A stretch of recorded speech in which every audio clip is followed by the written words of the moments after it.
ایک بلی کافی عرصے سے ایک چوہے کی تاک میں تھی۔ چوہا بہت ذہین اور سمجھدار تھا۔ وہ کسی بھی طرح بلی کے قابو میں نہیں آ رہا تھا۔ ایک دن بلی کو ایک ترکیب سوجھی۔ بلی پنیر کا ایک بڑا سا ٹکڑا لائی اور اسے چوہے کے بل اور سامنے والی دیوار کے درمیان رکھ دیا۔ اب بلی نے چوہے کو آواز دی اور کہا، پیارے چوہے، دیکھو تو میں تمہارے لیے کیا لائی ہوں۔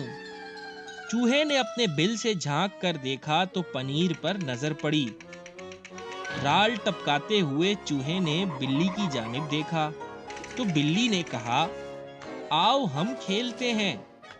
اگر تم اپنے بل سے نکل کر چند فٹ دور اس دیوار کو چھو لو تو یہ سارا پنیر تمہارا انعام ہوگا۔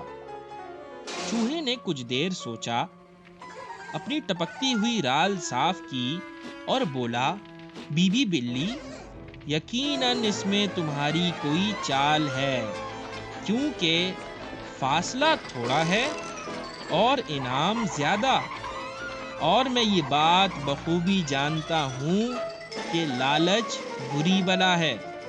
اس کہانی سے ہم نے یہ سبق سیکھا کہ شارٹ کٹ اور آسان راستوں کی تلاش میں رہنے والے ہمیشہ نقصان اٹھاتے ہیں۔